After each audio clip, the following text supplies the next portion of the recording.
Dieu, dans l'attente de la promesse. C'est ça notre thème de ce matin. Acte 1er, 4 à 5.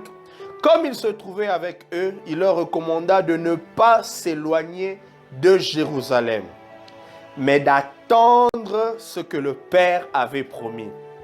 Et ce que je vous ai annoncé, leur dit-il, car Jean a baptisé d'eau, mais vous, dans peu de jours, vous serez baptisés du Saint-Esprit.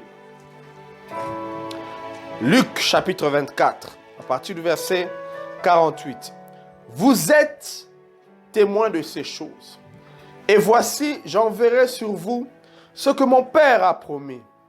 Mais vous, restez dans la ville jusqu'à ce que vous soyez revêtus de la puissance d'en haut. Il les conduisit vers Béthanie et ayant levé les mains, il les bénit. Pendant qu'il les bénissait, il se sépara d'eux et fut enlevé au ciel. Pour eux, après l'avoir adoré, ils retournèrent à Jérusalem avec une grande joie. Et ils étaient continuellement dans le temple, louant et bénissant Dieu. Amen. Dans l'attente de la promesse. Bien-aimés, lorsque Jésus est en train de rentrer vers le Père, lorsqu'il vit ces dernières secondes, ces dernières minutes physiques avec ses disciples, la parole de Dieu nous montre que Jésus a laissé deux grandes promesses. La première promesse, c'est ce que les anges ont annoncé aux disciples. Il dit, ce Jésus que vous avez vu partir reviendra de la même manière. Et le dimanche passé, nous avons parlé de ça. La promesse du retour du Seigneur Jésus, c'est la plus grande de toutes les promesses d'un chrétien. Mais la deuxième promesse que Jésus leur fait, et ce n'est pas à ce moment-là qu'il a commencé à leur faire cette promesse, c'est la promesse du Saint-Esprit. La promesse de recevoir le Saint-Esprit et la puissance d'en haut.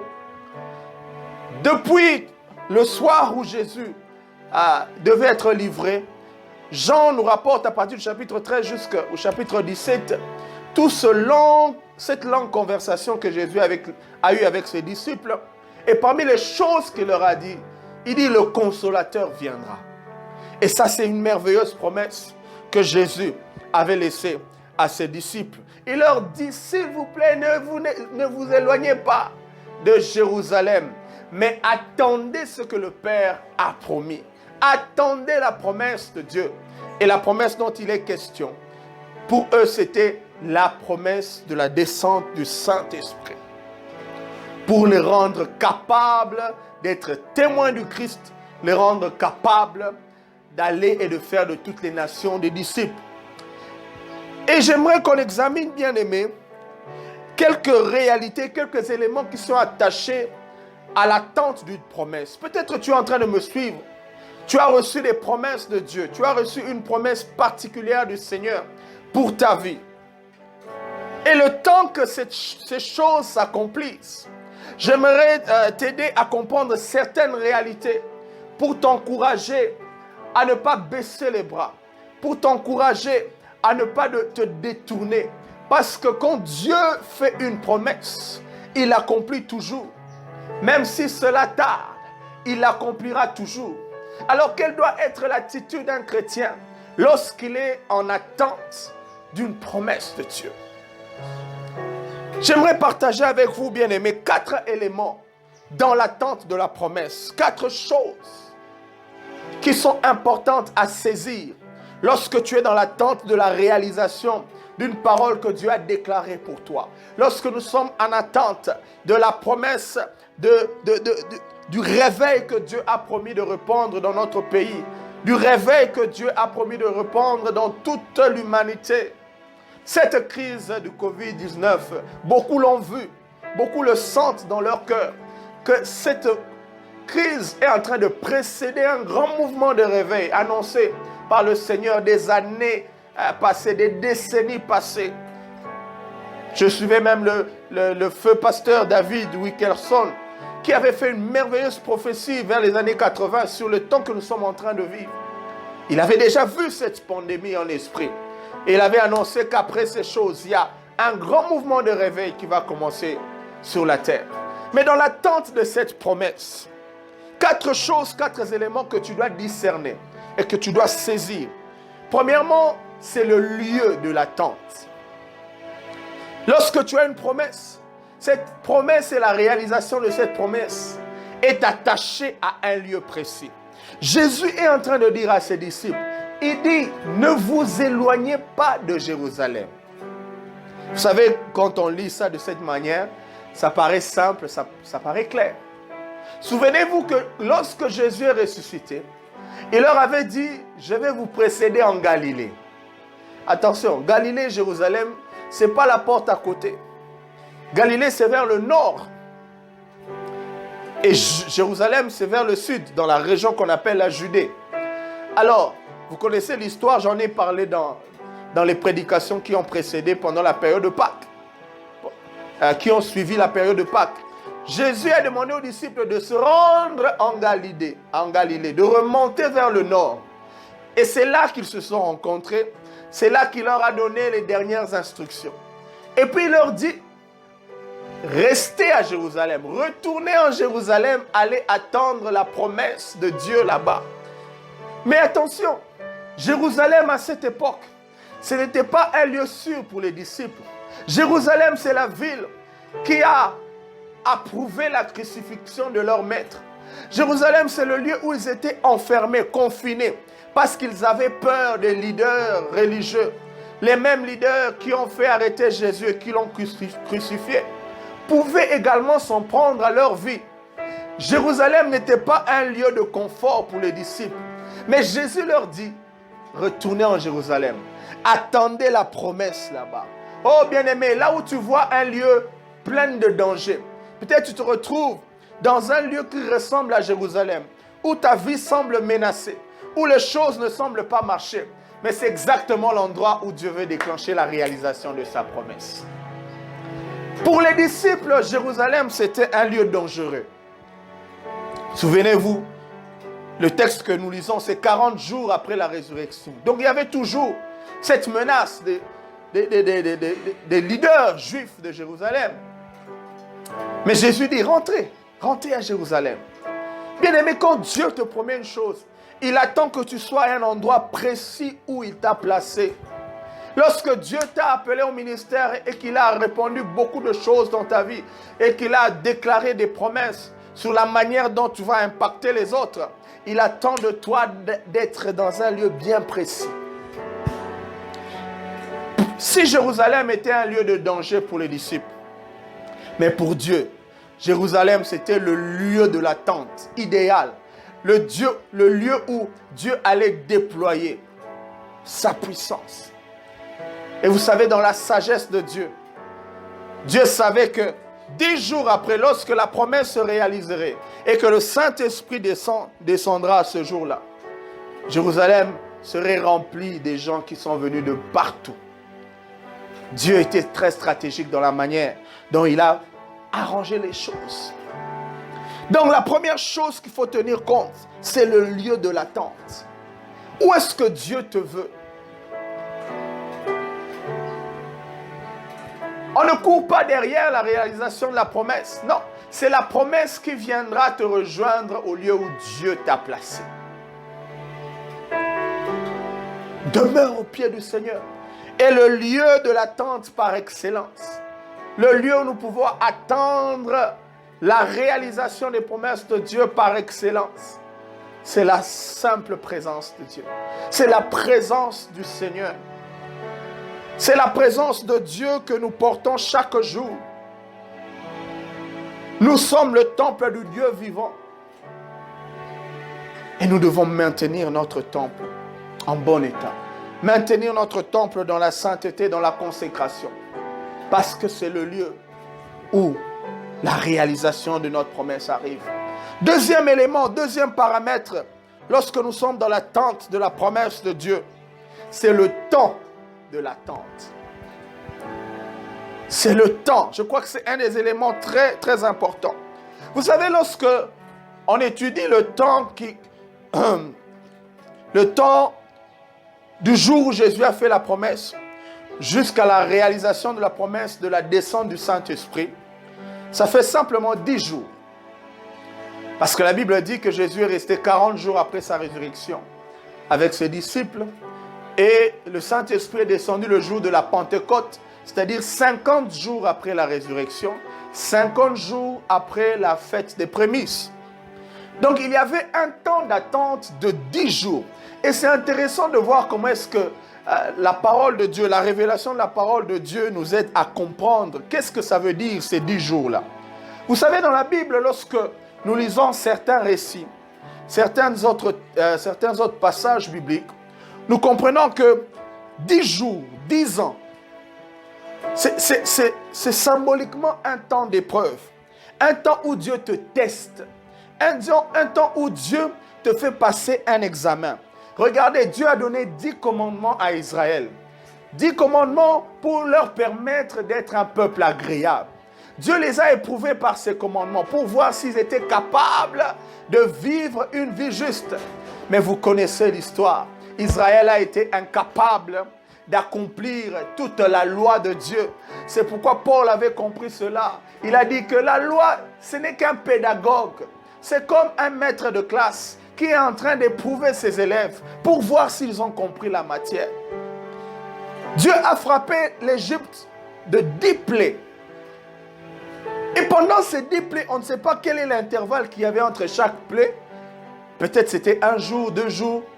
Mais tout le temps qu'a duré le jugement de Dieu à l'Égypte, tous ces 10 plaies, pour le peuple de Dieu, c'était un temps de patience, un temps d'épreuve. Peut-être il se disait, comme les grenouilles ont envahi l'Égypte, certainement Pharaon va nous laisser passer, va nous laisser partir. Mais ce n'était pas le cas. Lorsque la grêle a frappé, ils se sont dit peut-être, cette fois-ci, Pharaon va céder.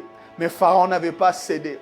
Lorsque les ténèbres se sont abattues sur l'Égypte, ils se disaient, certainement, peut-être maintenant, là, c'est bon. Pharaon va céder. Mais Pharaon n'avait pas cédé. Le peuple devait être patient. Attendre jusqu'à la 10e plaie. Bien-aimé, je ne sais pas combien dure ce temps d'attente pour toi. Mais Dieu est en train de t'éprouver. Il est en train de te tester. Il est en train d'éprouver ta fidélité. Dans le livre de Ruth, on raconte l'histoire d'un homme et de sa femme qui sont allés pour fuir. Ils sont allés à Moab pour fuir la famine. Et la Bible dit que la famine a duré 10 ans. Mais après les 10 ans, ils ont entendu que Dieu avait visité Bethléem. Ça veut dire que s'ils avaient patienté 10 ans à Bethléem, ils n'auraient pas désobéi à la loi de Dieu. Parce que Dieu avait interdit à son peuple d'aller se mélanger avec les nations païennes. C'était un temps d'épreuve pour eux. Mais Naomi et son mari et ses 2 fils ont échoué. Jésus lui-même parle de la parabole des 10 vierges. Et dans cette parabole, les 10 vierges devaient attendre l'arrivée de l'époux. Et leur test, leur épreuve, c'était simplement de maintenir leur lampe allumée jusqu'à l'arrivée de l'époux. 5 étaient sages. Elles ont pu maintenir les lampes, l'huile dans la lampe. Mais 5 n'ont pas pu. Donc le 10, c'est un temps d'épreuve. Et je le confirme encore lorsque Jésus va donner une parabole sur les 10 mines. Un homme qui va en voyage, il donne à ses 10 serviteurs 10 mines. Vous pouvez le lire dans Luc chapitre 19, verset 13. Il les met à l'épreuve. Il dit multipliez cela. Et lorsqu'il revient, celui qui avait reçu 10 mines dit Seigneur, j'ai multiplié. L'autre a dit, et vous connaissez l'histoire. Mais aussi dans Apocalypse chapitre 2, verset 10, Jésus est en train de dire à l'église de Smyrne, il dit, je sais que tu vas souffrir de la tribulation, mais ça ne durera que 10 jours. Jésus savait que l'église de Smyrne devait passer par une certaine tribulation. Le temps de l'attente. Il leur a dit, ça ne durera que 10 jours. Ça veut dire que c'est un temps limité. Bien-aimé, pendant que tu attends la promesse de Dieu, c'est important que tu comprennes que ce temps est un temps où Dieu te forme. Dieu te teste. Dieu est en train de te briser. Il est en train de vouloir faire croître en toi un caractère qui sera une bénédiction pour les autres? Est-ce que tu vas céder comme Noémie a cédé? Le temps de l'attente. Je ne sais pas combien ça dure pour toi. Peut-être ça fait 20 ans que tu attends ces choses. Peut-être ça fait des mois. Mais le temps chronos ne compte pas. Ce qui est important, c'est comment est-ce que ton cœur est en train de s'adapter au cœur du Seigneur dans ce temps d'attente. Il y a le lieu de l'attente qui est très important. Il y a le temps de l'attente, 10 jours qui symboliquement représentent un temps de responsabilité, d'épreuve, un temps où Dieu est en train de nous éprouver pour voir si nous sommes réellement attachés à lui ou attachés simplement à la promesse. Et la troisième réalité, le troisième paramètre important à saisir dans le moment où nous attendons la réalisation de la promesse de Dieu, c'est la motivation. La raison pour laquelle nous attendons. Pourquoi attendre cette promesse? Quelle est la motivation dans nos cœurs? Et là, j'aime ce que la Bible nous dit de Sarah dans Hébreux chapitre 11, verset 11. Sarah, la femme du patriarche Abraham, pendant qu'elle attendait la réalisation de la promesse de Dieu, cette promesse qui avait dit que toi, Sarah, malgré ton âge, tu vas porter un enfant. La Bible dit qu'elle tint pour fidèle celui qui avait fait la promesse. Sa foi a reposé, non sur la promesse qui lui avait été faite, mais sur celui qui avait fait la promesse. Pourquoi nous attendons cette promesse? Parce que celui qui a déclaré ces choses, parce que celui qui a promis, il n'est ni un homme pour mentir, ni un fils de l'homme pour se repentir. C'est comme ça que notre foi peut être fermement ancrée en lui. Parce que celui qui a fait la promesse est fidèle. Hébreux chapitre 10, verset 23. Gardons fermement notre espérance. Parce que celui qui a fait la promesse est fidèle. Pourquoi attendre? Quelles sont les choses qui me motivent à croire qu'un jour je verrai ce que Dieu m'a promis se réaliser? C'est parce que celui qui a parlé, celui-là est fidèle. Si c'était un autre, je pouvais me dire, ça ne vaut pas la peine d'attendre, parce que c'est un homme. Mais celui qui a parlé, dans le cas de Sarah, celui qui a parlé pour ton cas, celui qui a déclaré ces choses qui se sont succédées. Peut-être tu as reçu beaucoup de messages pendant ce temps. Oh bien-aimé, sache que celui qui a parlé, celui-là est fidèle. La Bible dit qu'il y a 2 choses dont l'Éternel ne peut se repentir. Sa promesse et son serment. Puisqu'il a promis, tu peux être sûr que ces choses arriveront. C'est pourquoi ne garde pas tes yeux sur la promesse. Garde plutôt tes yeux sur celui qui a fait la promesse. Garde tes yeux sur celui qui est capable de donner la promesse et de la réaliser. La raison, la motivation de l'attente. La seule motivation, c'est que celui qui a parlé, celui-là est fidèle. J'aimerais finir, bien-aimé, avec l'attitude. 4e élément. L'attitude avec laquelle nous devons attendre la réalisation de la promesse de Dieu. Et là, je reviens dans nos 2 textes que nous avons lus au départ. La Bible dit, dans Luc chapitre 24, que les disciples, après avoir vu Jésus élevé, après avoir reçu la promesse, après avoir écouté l'instruction du Seigneur qui leur a dit, allez attendre la promesse à Jérusalem, la Bible dit qu'ils sont allés dans la joie. Waouh! Ils étaient joyeux. Une grande joie. Bien-aimés, lorsque Dieu parle, c'est une joie pour nous parce qu'on se rend compte que nous qui ne sommes pas dignes, moi qui ne suis pas digne même de son regard, il a pensé à moi. Il a même dit une chose concernant ma vie. Oh, quelle grâce, quel privilège. Et c'est comme ça que j'attendrai la réalisation de sa promesse. Dans la joie. La joie d'une personne qui est reconnaissante. Souvenez-vous des 10 lépreux, une fois encore, il y a 10. Ils ont tous été guéris. Et Jésus, dans la procédure de la guérison, il leur a dit, allez vous faire examiner chez le sacrificateur. Et la Bible dit que pendant qu'ils étaient en chemin, donc pendant qu'ils attendaient la réalisation de la promesse, ils se sont rendus compte qu'ils étaient guéris. Mais l'un est retourné vers Jésus pour lui exprimer sa gratitude, pour lui exprimer la joie qu'il avait d'avoir été guéri. Bien-aimé, attends la promesse de Dieu. Demande à ce que ton cœur soit heureux, que ton cœur soit joyeux. Ne sois pas en train de murmurer. Ne sois pas en train de te lamenter. Vous savez, quand tu étudies le livre de Nombres, tu vas voir qu'il y a 10 rébellions. Une fois encore, c'est 10. 10 rébellions du peuple d'Israël qui sont bien racontées dans le livre de Nombres. Pendant qu'Israël allait vers le lieu de sa promesse, ils n'ont pas pu maintenir leur cœur dans la joie. Et c'est comme ça que cette génération avait tous péri dans le désert, excepté Josué et Caleb. Parce qu'eux avaient cru au Seigneur. Bien-aimé, enlève le murmure dans ton cœur. Enlève le doute dans ton cœur. Mais laisse la joie du Seigneur, qui est ta force, remplir ta vie et t'aider à tenir bon. Et la Bible dit même, l'apôtre Pierre dit que nous devons considérer même les souffrances qui nous arrivent comme un sujet de joie. Pendant que nous attendons l'avènement de notre Seigneur, pendant que nous attendons la réalisation de ses promesses, il se peut qu'on puisse passer par des temps difficiles. Mais la Bible dit que nous devons les considérer comme un sujet de joie.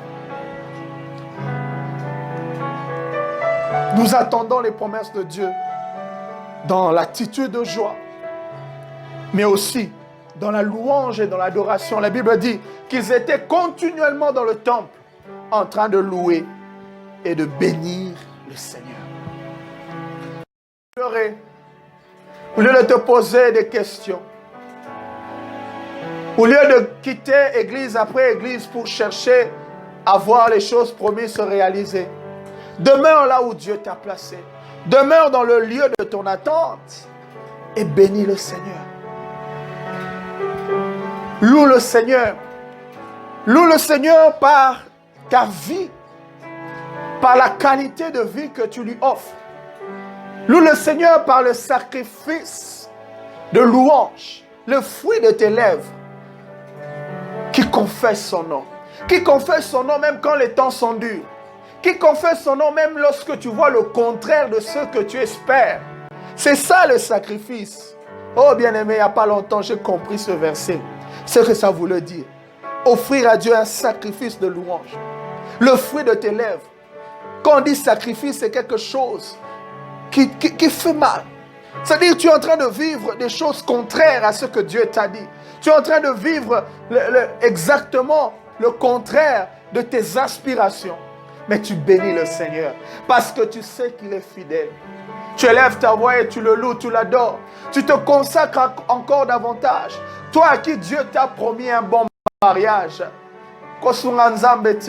Ne crois pas qu'en aimant ce garçon, en lui donnant son corps, cela sera comme un gage du mariage. Non! Ne crois pas, bien-aimé, toi qui cherches un boulot, qu'en multipliant des branchements à gauche, à droite, que cela est un gage qui va t'aider à accomplir la promesse de Dieu. Non! Sarah a voulu aider Dieu avec Agar, mais ce n'était pas ça. Ce n'était pas ça la promesse de Dieu. L'attitude de l'attente, c'est une vie de louange, une vie d'adoration. Mais aussi une vie de confession. Hébreux chapitre 10, verset 23. Je viens déjà de parler de cela et je vais lire ça pour finir notre prédication. Hébreux 10, verset 23. On dit: retenons fermement la profession de notre espérance. Quand on dit profession, c'est le fait de déclarer, de parler, de témoigner. Retenons fermement la profession de notre espérance, car celui qui a fait la promesse est fidèle. Comment attendre la réalisation? L'attitude qu'il faut.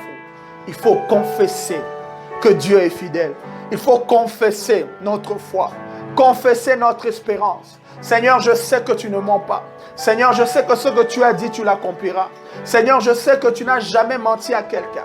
Tu le professes, tu le déclares. Le ciel l'entend, la terre l'entend. Les oreilles des hommes et des esprits l'entendent. Et l'ennemi ne peut rien face à un cœur qui est totalement confiant au-dedans, mais qui manifeste également cette confiance par la proclamation.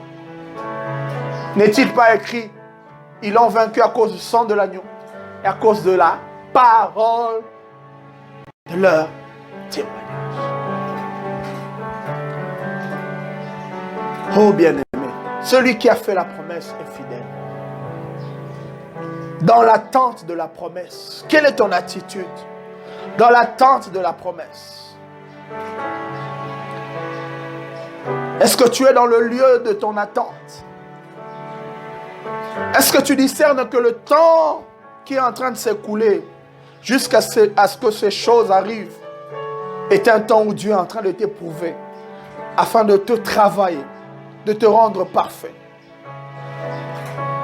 Est-ce que tu es motivé par le simple fait que tu as besoin ou bien ta motivation, c'est de garder les yeux sur celui qui a parlé?